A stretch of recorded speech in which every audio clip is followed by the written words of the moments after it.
Também a vida do pastor Sena.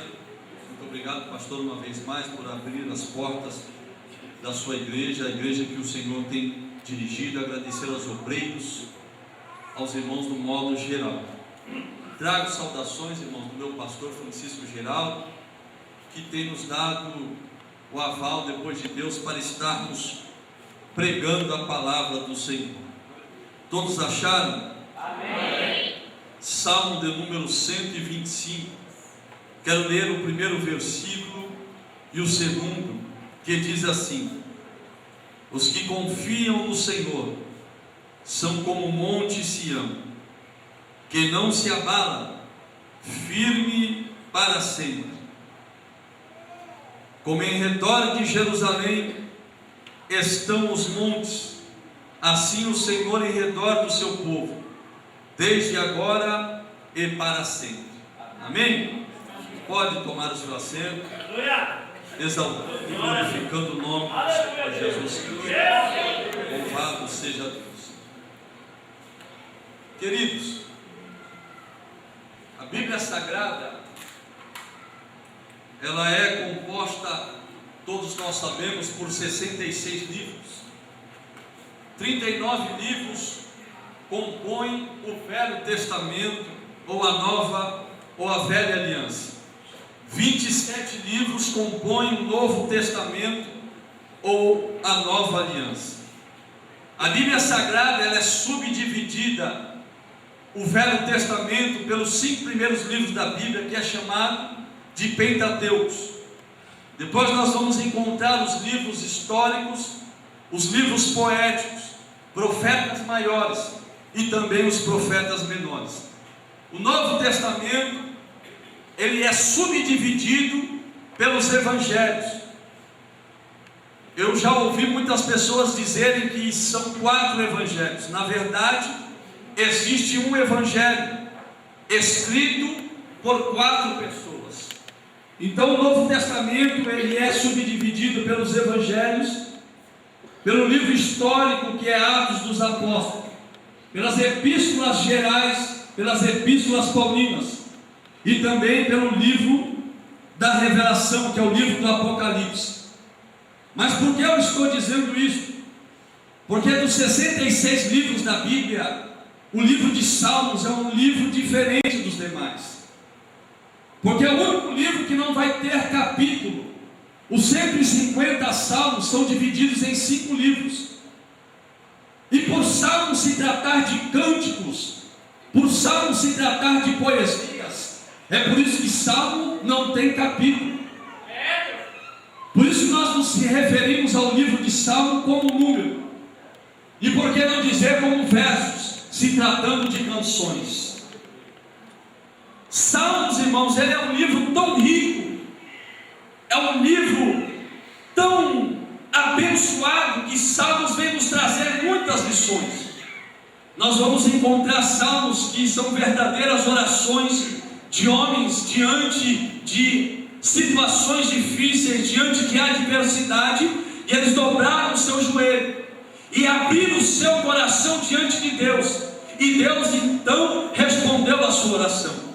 Nós vamos descobrir no livro de Salmo, principalmente no Salmo de número 23, que o Senhor, ele é o nosso pastor, que assim como um pastor cuida de uma ovelha, o Senhor também, ele cuida de nós como uma ovelha cuidada do seu pastor. Nós podemos, irmãos, encontrar várias lições no livro de Salmos.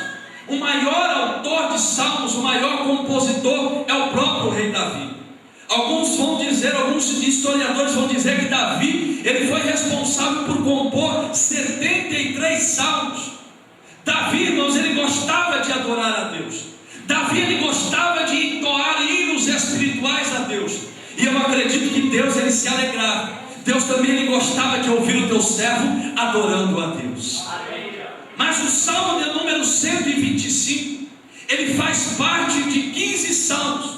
O Salmo de número 120 ao Salmo de número 134 são salmos que eles têm o mesmo título: Cântico de Romagem, ou Cântico dos Peregrinos. São salmos, irmãos, que os judeus eles entoavam a Deus quando eles estavam indo em direção a Jerusalém. nas festas anuais, quando os judeus estavam indo para Jerusalém para adorar a Deus, eles já iam em caminho a Jerusalém adorando a Deus. Um judeu, ele não esperava chegar em Jerusalém para poder adorar a Deus, não. Um judeu já ia adorando a Deus. É por isso, irmãos, que lendo os Salmos eu aprendi que o crente, ele não tem que esperar chegar na igreja para poder adorar a Deus, não. Na sua casa ele adora a Deus, no caminho do serviço ele adora a Deus, indo para a igreja ele adora a Deus, porque um adorador, irmãos, de fato e verdade, aonde ele está adorando a Deus. Aonde ele vai, tem louvor nos lábios dele, ele sendo entoados a Deus.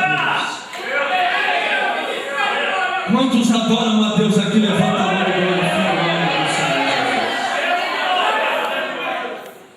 Senhor. Eles saíam adorando a Deus. O Salmo de número 120, o verso de número 5, eles vão dizer: somos peregrinos em Quebar. Eles estão dizendo: olha, nós somos peregrinos. O Salmo de número 121 é um salmo muito conhecido, que os dois primeiros versos diz: eleva os meus olhos para os montes, de onde me virá o socorro? O meu socorro vem do Senhor, que fez os céus e a terra. Aleluia! Graças a Deus. Irmão, quando os judeus estavam chegando em Jerusalém, e eles avistavam o monte de Jerusalém, eles olhavam para o alto e perguntavam: eleva os meus olhos para os montes, de onde me virá o socorro? E a resposta logo vem atrás: o meu socorro vem do Senhor, que fez os céus e a terra. Agora eu descobri, irmãos, que quando os judeus iriam entrar na cidade de Jerusalém, o caminho que levava até a cidade era um caminho perigoso, era um caminho cheio de ladrões. Por isso que Jesus, quando ele vai contar a parábola dos bons samaritanos, ele dizia que um certo homem descia de Jerusalém para Jericó, e ele foi assaltado, bateram nele e deixaram ele semi-morto, porque era um caminho perigoso, era um caminho cheio de ladrões e salteadores. E um judeu, irmão, ele nunca se apresentava diante de Deus com as mãos vazias. Um judeu sempre levava alguma coisa para apresentar diante de Deus. Então eles, sabendo que a travessia era perigosa, eles olhavam e clamavam, dizendo: ei, quem vai nos socorrer é o Senhor, quem vai nos guardar é o Senhor, quem vai nos proteger até entrar na cidade é o Senhor, que fez os céus e a terra. Você de repente nem percebeu, você de repente nem estava atento, mas até você chegar na igreja do Senhor, o adversário tentou roubar a tua adoração, tentou roubar a tua fé, tentou roubar aquilo que você tem para oferecer a Deus. Mas sabe por que não roubou? Porque o Senhor tem te guardado, o Senhor tem te socorrido até você chegar na casa do Senhor. Eleva os meus olhos para os montes, de onde me vem o socorro? Deus é fiel. O meu socorro vem do Senhor, que fez os céus e a terra. Agora o Salmo de número 122 é a satisfação que eles têm quando eles entram na cidade de Jerusalém.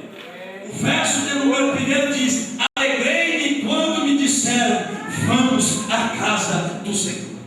Irmão, existia uma alegria notória na vida dos judeus quando eles estavam indo para a casa do Senhor para poder cultuar a Deus. Se na antiga aliança já existia alegria em cultuar a Deus, imagine no tempo da graça, imagine no tempo dos dias odiernos, onde Jesus Cristo, aleluia, morreu na cruz do Calvário por nossos pecados, e estamos aqui para adorar e exaltar o nome do Senhor.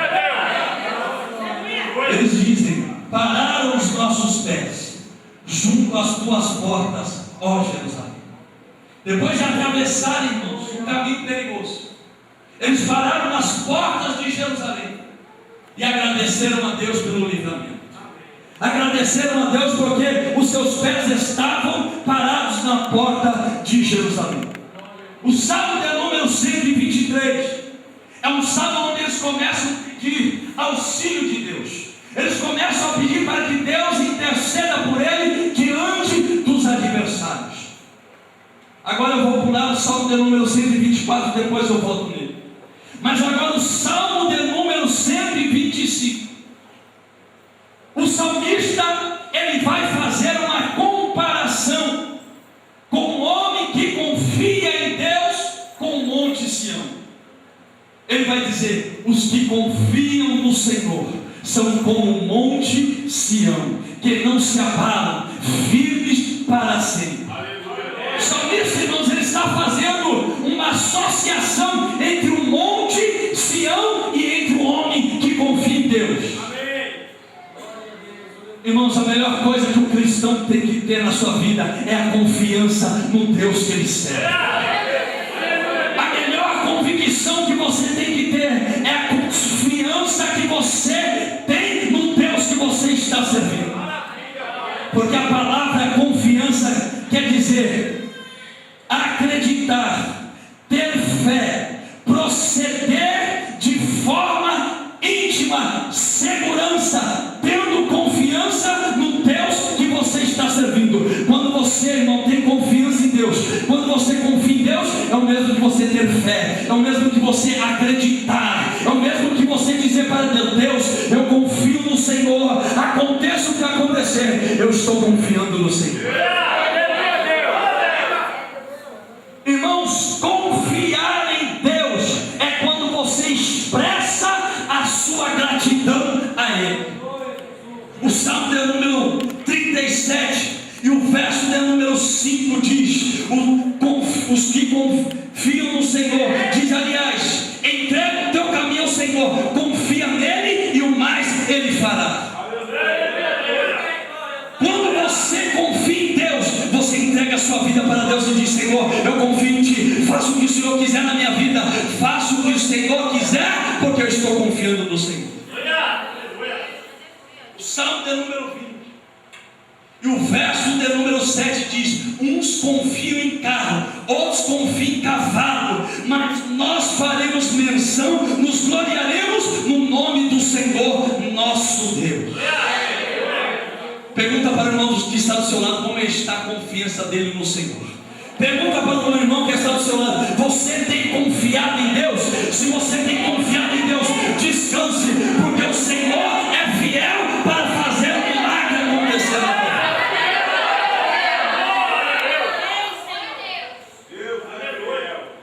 Confiar em Deus, irmãos, quando está tudo fácil, quando está tudo a mil maravilhas, é muito fácil.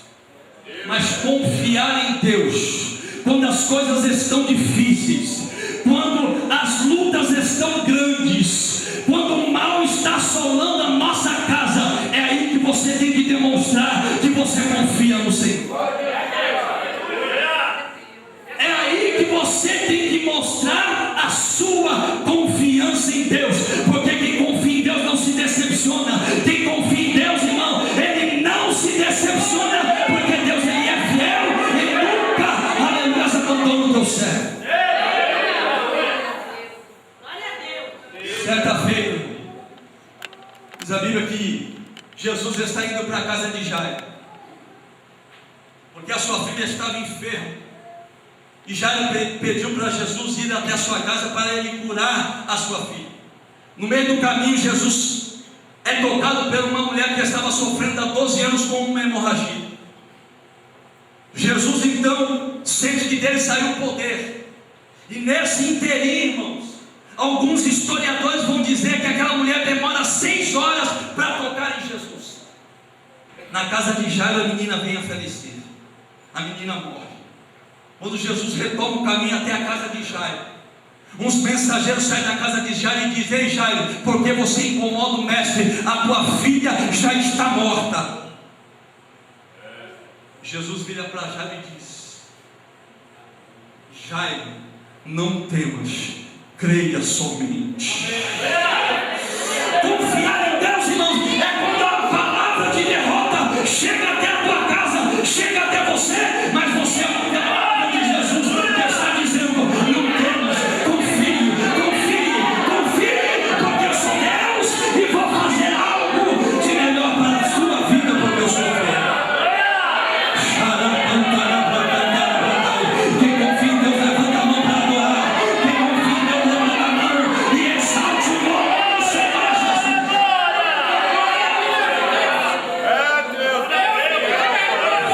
a pena confiar no Senhor que você serve.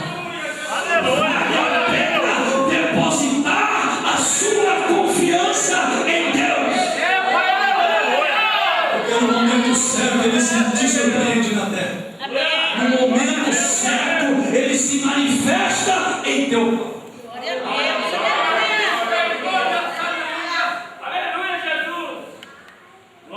Confiança. Proceder de forma íntima. Quando você confia, você se torna íntimo de Deus. Quando nós confiamos em alguém, nós abrimos a porta da nossa casa para essa pessoa entrar. E essa pessoa acaba conhecendo a nossa intimidade. É isso que é confiar em Deus. Quando nós confiamos em Deus, irmão, você abre a porta do seu coração e deixa Deus entrar na tua vida e mudar na tua história. Agora, sabe quando nós perdemos a confiança em Deus? Quando nós deixamos de olhar para Deus, para Jesus, e começamos a olhar para as lutas. Jesus, certa feita, está andando por sobre as águas. Os discípulos, irmãos, quando vê Jesus andando por sobre as águas, começaram a dizer: é um fantasma. E Jesus: tem de bom ânimo, não é um fantasma, sou eu. E Pedro, mais atirado, disse: se é o Senhor, deixa eu ir ter contigo ali. E Jesus diz: tu crê, Pedro? Tu confia? Então pode vir. Diz a Bíblia que Pedro confiando, Pedro crendo, Pedro saiu do barco e começou a andar por sobre as águas. Irmão, quando você confia em Deus, você sai do mundo natural e começa a andar no mundo sobrenatural. Quando você confia em Deus, você começa a viver, sai da rotina e começa a viver sobre a providência, sobre o milagre de Jesus preparado para você. Pedro começou, irmãos, a andar por sobre as águas. Pedro, irmãos, ele superou a lei da gravidade. Pedro começou a andar, mas diz a Bíblia que no meio do caminho Pedro começa a reparar na força do vento, nas ondas do mar, e diz a Bíblia que Pedro começou a afundar. O crente não pode olhar para as lutas, o crente não pode viver por vista, o crente tem que viver pela fé. Aleluia! Olhando para o nosso autor, para o consumador da nossa fé. A tua visão tem que estar olhando para Jesus, porque é Ele que garante a vitória para você. Mas Jesus é tão bom, irmãos, que mesmo Pedro